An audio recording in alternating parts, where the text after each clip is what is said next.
culto evangelístico, eu acredito que vai ser bênção do céu, pessoas serão curadas, libertas, né, pela palavra de Deus. Ô glória! Glória a Deus. Meus irmãos, a paz do Senhor Jesus, a todos aqueles que estão nos escutando nesse momento. Já quero pedir perdão porque eu estou falando um pouco pelo nariz, que eu tenho um problema de sinusite.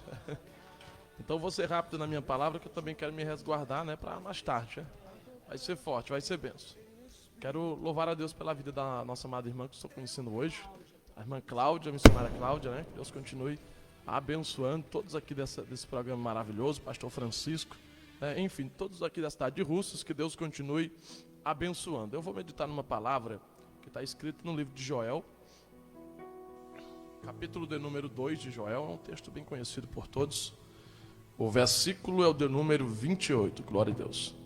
Diz assim a palavra do Senhor: E há de ser que depois derramarei o meu espírito sobre toda a carne. Vossos filhos e vossas filhas profetizarão, os vossos velhos terão sonhos e os vossos jovens terão visões. E até sobre os servos e sobre as servas naqueles dias derramarei o meu espírito. E mostrarei prodígios no céu e na terra, sangue, fogo e colunas de fumaça. Glória a Deus. Meus amados irmãos, essa passagem que nós acabamos de ler e fazer menção, é um texto que é muito conhecido por todos nós, né? Um texto que nós o conhecemos muito bem, que à luz do seu contexto nós percebemos que Israel estava passando por um momento difícil, né? Um momento de dificuldade espiritual, crise financeira, crise conjugal, crise espiritual, crise no ministério. Em todas as áreas Israel estava passando um momento difícil, onde o próprio Deus havia permitido algumas pragas, entre elas essas pragas de gafanhoto, que a gente conhece muito bem e sabe que era comum na época, mas que foi o próprio Deus quem trouxe essas pragas, né? Por consequência do pecado, por inúmeras vezes o Senhor sempre castigava o povo para que o povo aprendesse. E a Bíblia diz que o Pai, ele castiga aquele a quem ama, né?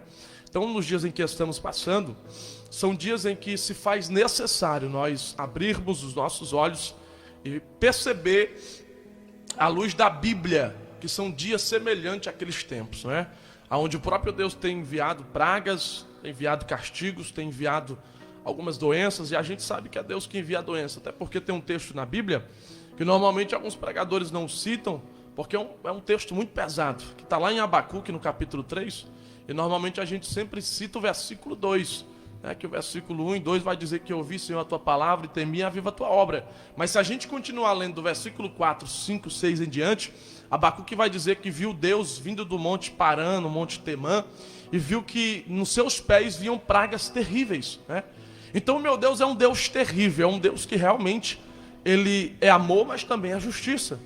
Então, nos dias em que estamos vivendo, o Senhor verdadeiramente tem descido sobre a terra com seus pés, tem trago pragas sobre a terra, porque não é que Deus é ruim, mas ele faz isso porque as pessoas estão brincando com Deus. E quem é doido de questionar com Deus, não é? Então, da mesma forma que no tempo bíblico, nos tempos bíblicos, o Senhor tinha enviado pragas, tinha enviado algumas enfermidades, doença, crise, nações que se levantavam contra o povo de Deus. Da mesma forma, hoje, missionário, o Senhor também tem enviado, né? O Senhor tem permitido a enfermidade, tem permitido a doença se levantar, tem trago o seu castigo sobre a face da terra, para que nós possamos abrir os nossos olhos. E normalmente, quando a gente prega no versículo 28 aqui de Joel 2, a gente só fala sobre o avivamento, mas nunca fala sobre o contexto, pastor. A gente nunca cita o contexto que está para trás, porque se a gente vê o capítulo 1, Deus está fazendo com que falte o vinho, com que falte o azeite, com que falte o trigo, para que o povo viesse se voltar a ele. Aí quando chega no 2, no versículo 16, 17 e 18, mais uma vez o Senhor chama o povo para arrependimento, porque esse verdadeiro avivamento, essa verdadeira restauração, esse poder que o Senhor promete, descer nos últimos dias só será possível quando nós voltarmos para os versos 16 e 17, onde o Senhor diz assim: chorem os ministros e os sacerdotes do Senhor, chorem, busquem a Deus de frente para a porta do templo, da onde vinha a glória do Senhor, né? Entre o portico e o altar, o alpendre e o altar, algumas traduções dizem assim. Então perceba que o contexto para o verdadeiro avivamento é nós voltarmos a se derramar na presença de Deus. Hoje em dia tem sido muito raro se ver pessoas que se derramem na presença de Deus, que choram. Normalmente a gente está em busca de um entretenimento, né? De um pregador famoso, ou de um cantor famoso, de um mega evento, de um congresso bonito, Mas nós não temos mais isso no nosso coração, que é de chorar na presença, de se quebrantar na presença do Senhor. Deus usa o profeta Joel dizendo o seguinte: rasgai os vossos corações e não as vossas vestes. O que isso implicava dizer? O que Deus estava querendo dizer, pastor Francisco, é que não adiantava viver de aparência. Um choro externo, uma aparência externa, um arrependimento externo. Porque normalmente eles rasgavam as vestes em forma de arrependimento, mas era algo que era passageiro. Não era um arrependimento verdadeiro. Então o que o Senhor diz? Derramem os vossos corações. E no versículo 16 e 17, ele vai dizer: chorem, jejuem, se consagrem, se arrependam dos vossos pecados e se derramem na presença do Senhor, que assim o Senhor vai vir com restauração sobre a face da terra. Então hoje em dia esse é o convite de Deus para nós. O Senhor está nos convidando, o Senhor está nos chamando a se arrepender, a chorar. Porque eu sei que nós não somos 100% perfeitos, mas a Bíblia manda nós sermos perfeitos, como é perfeito o nosso Pai que está no céu. Nós não somos melhor do que ninguém, ou melhores do que ninguém, mas nós precisamos buscar ser melhor diante de Deus. Porque eu acredito, pastor Francisco, que antes que o Senhor arrebate a igreja, Ele vai derramar um grande avivamento sobre a sua igreja, seja nos jovens, seja nos velhos. Mas antes que esse avivamento aconteça, nós precisamos urgentemente se derramar na presença de Deus. Nós precisamos urgentemente se arrepender dos nossos pecados, deixar as nossas vontades de lado e se derramar na presença do Senhor. E o Senhor me traz aqui nessa rádio, nesse momento, nesse meio-dia, para trazer uma mensagem, um recado, uma palavra, uma profecia de Deus para a nossa geração. Nós precisamos nos derramar na presença de Deus antes que seja tarde demais. Só haverá uma cura, aleluia. Só haverá uma restauração quando os corações voltarem à humildade, voltarem a se humilhar. Pedro disse: humilhai-vos debaixo da onipotente mão de Deus, que no tempo certo Deus nos exaltará. A igreja de Jesus, eu creio que logo, logo será exaltada novamente, porque mesmo na crise ela tem sido exaltada por Deus. Mas a nossa vitória será muito maior quando nós nos derramarmos novamente na oração. Perceba que quando o povo no versículo 16, 17 choram, se arrependam, eles acabam se arrependendo, o povo de Deus, e se derramando, jejuando, se consagrando, se santificando. Nos próximos versículos de 18 até chegar no 28, o Senhor promete restauração. O Senhor promete uma chuva serode e atemporã, que é a chuva do plantio e a chuva do renovo. Quando a terra estava já seca e antes que a semente viesse, morreu, as plantas morressem, o Senhor mandaria uma chuva de renovo. Então perceba que primeiro o Senhor vem restaurando a terra, para depois restaurar também a alma do povo, a parte espiritual. Então a promessa do 18 até o 28 são 10 versículos de avivamento, na verdade eu poderia dizer nas 3 dimensões, nos 3D de Deus. Primeiro na igreja, segundo no plantio, na saúde, e terceiro na vida espiritual do povo.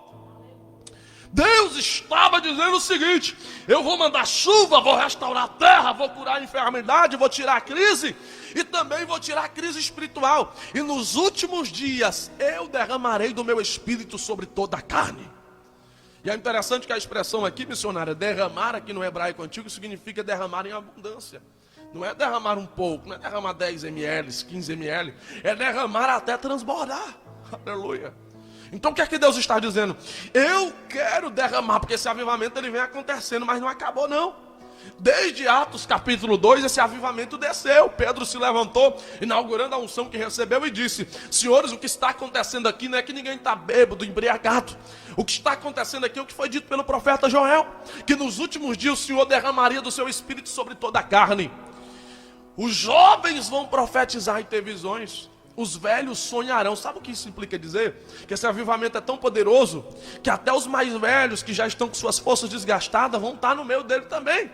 Eu sei que uma nova geração da parte de Deus está se levantando, uma minoria, mas está se levantando. Mas Deus também está derramando ainda daquele mesmo poder de antigamente sobre os velhos também. Quantos e quantos velhos hoje não faz como aqueles velhos de Esdras, capítulo 3, quando o povo sai da Babilônia e chora dizendo: a primeira vez foi muito bom, mas nunca será de novo como da primeira vez. E muitos velhos, por exemplo, eu tenho um avô meu que é presbítero, ele já tem mais, eu acho que mais de 70 ou 80 anos, e ele chega para mim contando o seu testemunho, e eu acho isso muito lindo. Só que toda vida que ele conta, falando do passado, daquela glória, daquele operar, o Espírito Santo sempre fala no meu coração: meu filho, mas lembre do texto, lá de Joel 2:28, porque os velhos vão voltar a ter a mesma coisa de antigamente que viram no passado. Aleluia! Deus não vai arrebatar uma igreja anêmica, uma igreja fraca, uma igreja raquítica. A igreja do arrebatamento está sendo preparada. Alguém diz assim: porque faz tanto tempo que Jesus disse que vai voltar, e até hoje os crentes dizendo que ele vai voltar, e ele não volta. Mas Pedro disse assim na sua carta, ele disse o seguinte no capítulo 3, se me falha a memória, a primeira ou a segunda carta, mas está no capítulo 3, versículo 8 em diante. Pedro disse assim: irmãos, o Senhor não retarda a sua promessa, embora alguns a tenham por tardia, mas ele é longânimo, não querendo que nenhum se perca. Ou seja, ele não voltou ainda, porque ele quer preparar a igreja. Ele não quer perder nenhum. E ele sabe quem foi escolhido para ser profeta. Aleluia. E Jesus não voltou ainda porque ele está preparando uma igreja cheia do Espírito Santo. Oh, glória. Há de ser que nos últimos dias o Senhor vai derramar do seu Espírito sobre toda a carne. Isso aqui é um plural, não está no singular. Não é um grupo único de pessoas, abrange todos. O que o Senhor está dizendo? Esse avivamento vai ser derramado até sobre quem não vai ser salvo. Porque a Bíblia diz que Deus não tem inocente por culpado, nem culpado por inocente. Ou seja, nos últimos dias todo mundo vai conhecer esse avivamento, até aqueles que não aceitaram a Jesus. Vão ter a experiência. Muita gente que vai ficar no arrebatamento não vai poder dizer que Deus não falou com ela. Porque esse Espírito está sendo derramado sobre toda a carne. Aleluia, glória a Deus. O Espírito do Senhor será derramado sobre toda a carne, e os jovens vão profetizar. Um dia eu estava meditando nesta palavra, e o Senhor falava no meu coração. Na hora eu estava numa rádio online, o pastor ligou para mim, e na mesma hora, missionário, o Senhor falava comigo. E ele mandava eu profetizar, porque o diabo está dizendo e está profetizando que essa geração é uma geração falida. É uma geração que está pendendo cada vez mais para o errado. De fato, tem uma parte. Só que no meio dessa geração, Deus tem levantado outra geração que está nascendo, fazendo a diferença. A gente vê que até cantores evangélicos, eu estava no Instagram esse dia, se revelando, mostrando cedo da parte do inimigo. E eu vou nem dizer o nome aqui, que a gente corre risco de ser criticado, mas tem que pregar a verdade. Alguns até se revelando nesse movimento de LGBT. Outros indo para o mundo, e o diabo está dizendo que essa geração de jovens não será como a antiga. Mas eu profetizo em nome de Jesus aqui nesse meio-dia, que essa geração que o Senhor está levantando não vai decepcionar a Ele. Eu sei que muita gente tem escandalizado o Evangelho, tem trago um testemunho horrível do Evangelho, mas em meio a tanta gente suja, Deus está levantando uma geração de jovem como eu, de 25 anos de idade, casada há quase 10 anos, desde os meus 16, com responsabilidade grande, fazendo a obra de Deus. E eu profetizo que essa geração de profeta está se levantando. Aleluia. Nos últimos dias o Senhor vai levantar uma geração de profeta. Oh, glória. Deus está levantando uma geração que fala das maravilhas de Deus. Porque profetizar aqui no hebraico antigo significa falar das maravilhas de Deus. Ai, ai, ai, meu Deus, estou sentindo uma graça de Deus aqui, pastor Francisco.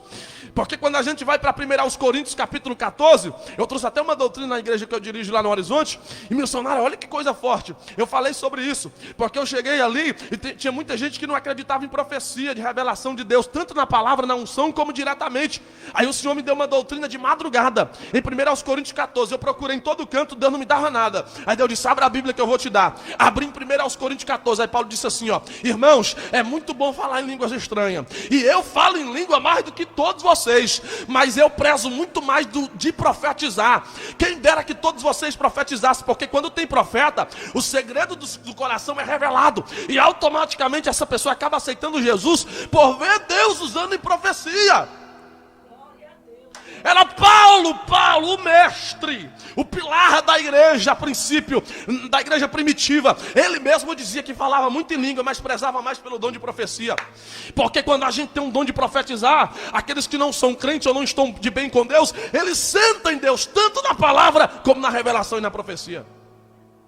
E Deus está levantando uma geração de profetas que através da mensagem, através da revelação pessoal, íntima, eles revelam o segredo do coração e Deus usa e a pessoa acaba entendendo que Deus está no negócio. Oh glória! Paulo entendia dessa profecia, do que estava escrito no texto, aleluia. Eu vou já terminar, irmão, mas não vou demais pregar a palavra de Deus. Oh glória! Tem uma graça de Deus aqui muito forte. Mas irmãos, isso aqui é muito forte porque nos últimos dias o Senhor tem derramado desse Espírito sobre profetas que pregam, que falam. E eu profetizo, missionário, em nome de Jesus, que o Senhor está tirando pessoas da bocada de fumo agora nesse momento. O Senhor está visitando agora o centro de macumba, está visitando agora o prostíbulo, está visitando agora aquelas famílias destruturadas, está entrando agora nos becos, vielas e valados, está enviando o seu anjo, o seu Espírito Santo para convencer o pecador e está dizendo: eu estou pegando profeta, estou tirando do meio do monturo. Sabe por quê, irmão? Porque Jeremias 18, Deus é oleiro. E eu descobri uma coisa, pastor Francisco: o oleiro, com sua experiência, ele nunca pega o barro no lugar fácil, superficial. Os melhores barros para se tornar e prestar para ser vaso está nos lugares mais remotos, está nos lugares mais desprezados, está nos lugares mais difíceis. E Deus está pegando barro nesses lugares, está formando vaso para ser profeta. Eu profetizo, irmão, em nome de Jesus, que os pastores das igrejas aqui de Russas principalmente vão começar a sentir uma graça de Deus, e Deus vai começar a enviar uma geração diferenciada, uma geração que se levanta para entregar a profecia de Deus. Derramarei do meu Espírito sobre toda a carne, vossos filhos profetizarão e terão visões. Olha que coisa forte. Porque normalmente a gente pensa que essa profecia aqui, aleluia, é só para os jovens, mas essa profecia aqui não é só para os jovens nem para os velhos, é para os pais também. Porque vivemos uma época tão difícil de se criar filho, irmão. Eu já estou no terceiro, missionário. Aleluia, mas vou parar agora em nome de Jesus, né? Eu tenho uma de 8 anos e um de 4, e já está vindo agora a Abigail. Eu tenho a Abinadab, a Ana e agora a Abigail. É forte. Mas é difícil demais. Glória. E quando eu fico pensando, as pessoas dizem assim: meu irmão, tá, é bom, mas quando crescer é que você vai ver que é difícil, de fato. Mas a gente precisa, a partir de agora, crer nessa profecia e implantar isso em nossos filhos, para que eles eu profetizo, irmão, em nome de Jesus, que os pais cristãos, em nome de Jesus, eu profetizo que não vão ter decepções com seus filhos. Muitos agora estão chorando porque o filho está na droga, o outro está passando por isso, o outro está passando por aquilo. Mas eu preciso profetizar aquilo que vem de Deus. E eu profetizo sobre a nossa nação brasileira, sobre o nosso estado do Ceará, sobre a cidade de Russas e de uma forma geral nas regiões. Eu profetizo que os nossos filhos não vão nos decepcionar. Eles vão dar trabalho para o diabo, mas não vai dar trabalho para nós. Nossos filhos serão profetas. Nossos filhos serão profetas. Enquanto eu profetizo isso, para algumas pessoas parece que é qualquer coisa. Mas não é não, irmão. O diabo está doido nesse momento, porque ele não quer que eu profetize isso. E quando a gente profetiza, nós falamos de Deus. E eu sinto de Deus isso aqui. Então os vossos jovens ou vossos filhos, como diz outras traduções, outra tradução vai dizer: vossos filhos vão ter visões, aleluia, vão profetizar. E os velhos terão sonhos e os vossos jovens terão visões. E essa visão aqui, para a gente já começar a concluir, fala de ver as coisas de outra forma. Porque não é só visões espirituais aqui. Quando o Espírito Santo desce sobre a vida de uma pessoa, a unção de Deus desce sobre alguém, esse avivamento desce sobre alguém, é derramado sobre essa pessoa não tem só visões espirituais. Ela também, ela muda a sua cosmovisão, visão de mundo. Ela muda a forma de ver as coisas. E aonde eu chego, eu não enxergo como qualquer tipo de pessoa. Existem cidades aí que eu já fui ministrar e pregar, que assim que eu chegava no ônibus, o Senhor me fazia entender e ter visões espirituais, que no âmbito espiritual havia um exército muito grande querendo impedir de eu chegar naquele lugar. Porque Deus sabia, e o diabo sabia muito bem, que eu estava chegando debaixo de uma revelação de Deus. Eu sou guiado por Deus. Eu não prego simplesmente por pregar, eu não prego para se amostrar, eu não prego para abrir porta. Porque se eu pregasse só para os pastores me convidar e abrir porta, só para se amostrar, eu sempre pregaria a minha melhor mensagem. Como tem gente que passa o ano inteiro pregando só uma mensagem, porque é a mensagem que para ele é a mais bonita para abrir porta. Mas eu não preciso fazer isso. Eu prego debaixo de revelação de Deus. E aonde eu chegava, eu tinha essa visão. E eu entendo que é justamente isso aqui também. Não é só visões de outras coisas, é a forma que você vê o mundo. Você acaba enxergando diferente. E tem uma geração de jovens que Deus está levantando, e o diabo está ficando doido agora, mas eu preciso concluir profetizando isso aqui. Tem uma geração de jovens que vai começar a enxergar diferente. E existem pessoas agora na internet, nas rádios agora, me ouvindo nesse momento, seja lá onde for em vídeo, que está recebendo essa palavra. E quando chegar diante da rodinha dos colegas, não vai se sentir mais bem, eu profetizo. Porque vai começar a enxergar algo diferente naquele lugar. E Deus está abrindo a visão de muitos jovens que estão afastados nesse momento. Oh, glória! Eu creio que esse avivamento está descendo sobre nós. Porque quem conhece o Espírito Santo nunca mais é o mesmo. E eu já concluo aqui, porque se a gente for falar sobre ele aqui, a gente vai longe. Mas eu concluo aqui profetizando que Deus está mudando a nossa visão. E como eu estava falando, aonde eu chego em cidade, o Senhor me faz ver as potestades, principados, hostes espirituais. O Senhor me revela que no âmbito espiritual, na região de Celeste, não está fácil. O inimigo, ontem, por exemplo, no evento que a gente pregou lá nas Barreiras, não foi? Desde quando eu estava lá na casa do pastor, o Senhor me mostrava uma mulher com um vestido vermelho, uns brincos vermelhos. O Senhor me falava sobre obra de macumbaria e outras coisas. E na hora do culto, se manifestou demônios lá. A guerra foi grande, até o Bluetooth da caixa não pegou de forma nenhuma, não foi, pastor? Nem apareceu, nem sequer isso, reiniciou. Então, tudo isso, irmão, foi uma coisa muito forte. E o Senhor me revelava que a obra de macumba tinha sido feita ontem contra aquela obra, mas caiu por terra. Pessoas foram libertas, pessoas aceitaram a Jesus, e o Senhor Jesus está fazendo a obra. Então eu concluo aqui dizendo isso. Antes que o Senhor volte, a igreja de Jesus está sendo cheia. Essa geração que o Senhor está levantando, está se levantando com o poder de profecia para profetizar. Existem vários dons. Paulo fala lá aos Coríntios, eu acho no capítulo 2 da primeira carta, ele fala sobre dom de cura, maravilha, milagre, mestres e por aí vai. Mas de todos os dons, em toda a história, a igreja, principalmente as nossas igrejas assembleianas, sempre procurou o dom de línguas estranhas. É um dom muito bom que nos edifica, que nos ajuda a ficar forte, mas a gente nunca busca de profecia. É uma raridade se ver profeta, é ou não é, pastor Francisco? É uma raridade você ver alguém. Antigamente isso era mais fácil de se ver. Hoje em dia é difícil você ver alguém se levantando nas cadeiras da nave da igreja ali, sem ser no púlpito ou no altar, se levantar e profetizar. Está difícil se ver isso em muitas igrejas. E uma coisa importante, eu sei que eu corro risco de ser criticado, mas eu quero dar um recado aqui. Eu posso ser novo, sou um evangelista consagrado, e não há idade para isso, é chamada. Tem um rapaz na Bíblia que eu acho que foi rei com 7 ou foi 8 anos por aí, não foi? Então é responsabilidade grande, mas Deus levanta quem Ele quer. O provérbio de Salomão vai dizer que mais vale um jovem sábio e instruído do que um rei velho e insensato que não recebe instrução. E eu falo isso com toda humildade, e a unção que está sobre a minha vida, e dou um recado para os pastores. Os pastores com urgência precisam ser profetas. Quando eu falo de profeta, eu não falo só de ter dom de revelação, eu falo em todas as áreas, e foi Paulo que ensinou isso. Eu falo de ser profeta quando estiver pregando, até na doutrina tem que ser profeta. E nas outras áreas tem que ser profeta também. Paulo disse que esse é o principal dom. E esse é o único dom principal que você vê marcando a profecia antiga de mais de 800 anos aproximadamente, se me falha a memória, aqui nesse texto. Antes de Cristo. O dom de profecia, nós precisamos profetizar. Nós precisamos voltar e profetizar, seja na palavra, seja na revelação, mas tem que ser na unção, porque quando é na profecia de Deus, as pessoas sentem, se convertem e resolvem mudar de vida. Amém? Eu quero fazer uma oração. Posso fazer uma oração? Glória a Deus. Eu quero orar agora por quem está em casa, e já vou concluir. Né? Mais tarde a gente vai estar ali 7 horas, né, pastor Francisco? Às 19 horas em frente à Igreja de Assembleia de Deus, Fortaleza. né, ali na Cidade de Deus. Vou me resguardar, porque mais tarde eu quero pregar menos 3h30. Brincadeira. Ô, glória. Mas amanhã eu tô voltando para casa, né? Então vamos botar hoje para voar os cacos dos capetas, né? Glória a Deus. Mas eu creio que Jesus vai curar, vai salvar. Primeiro dia, para quem está me ouvindo, já para deixar você na expectativa, porque o primeiro dia, na primeira parábola de Lucas 15, né, sobre a ovelha perdida. No segundo dia, falei ontem sobre a dracma perdida, porque na primeira parábola a ovelha se perde por parar no caminho e precisa ser carregado pelo pastor.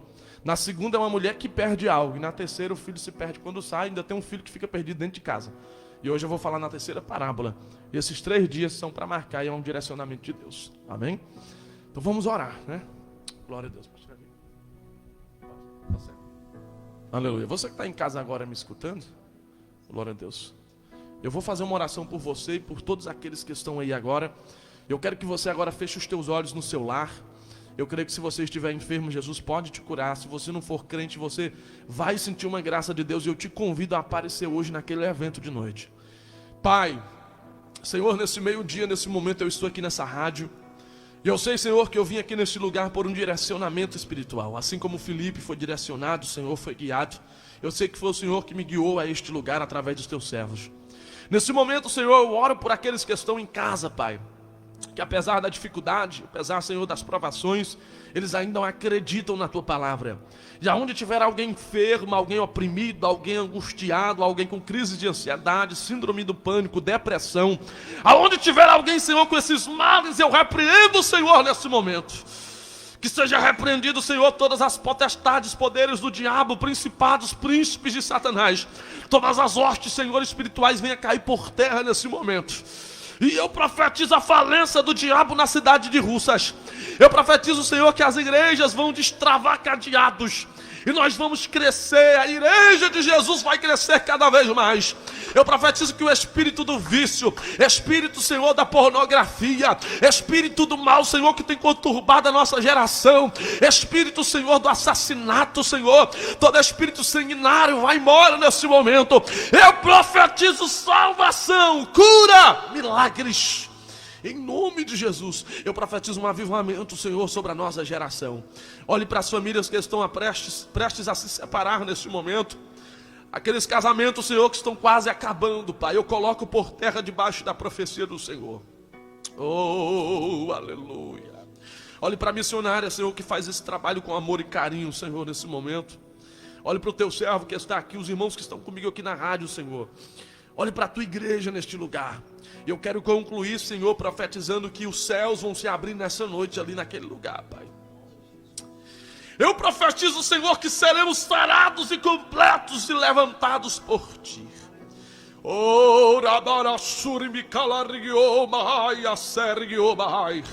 Eu profetizo que nessa noite, Senhor, ali naquele lugar será uma noite de milagres espiritual, emocional e literal. Fale conosco, seja conosco e não nos abandone. Continue conosco nesse dia, em nome de Jesus. Amém. Amém e amém. Que Deus abençoe. Missionária, eu quero só divulgar aqui bem rápido as minhas redes sociais. Quem for no Instagram ou no TikTok, coloca lá pregador Abner Micael, eu estou lá, viu? Só colocar lá, pregador Abner Micael, o B é mudo, A-B-N-E-R. Tem 2 TikTok lá, mas o que eu estou usando agora é o que eu estou de paletó preto, tá? E no YouTube também, pregador Abner Micael, tem mais de 100 vídeos meu lá, é simples, mas é para edificação. E o Facebook é Abner Micael Rodrigues, tá certo? Glória a Deus. Aqui é no Instagram, é? Pronto, deixa eu colocar aqui. Irmão, você coloca pregador Abner Micael, tá certo? Aleluia. Você vai me achar lá, amém?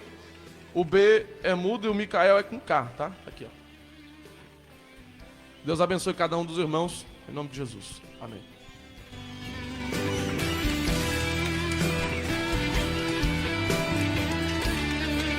Glória a Deus, eu agradeço a participação. O pastor Francisco está ali só recebendo para mais tarde, né? Está lá no manto para a glória de Deus. Abner, em nome de Jesus, vamos estar lá mais tarde, viu? Que Deus continue te usando tremendamente. Eu sei que Deus nos últimos dias vai levantar realmente uma geração, e eu creio que essa geração que está se levantando aí para a glória de Deus. Amém? Ô glória, até mais tarde. Vamos mandar fogo. Ô glória. Pai do Senhor.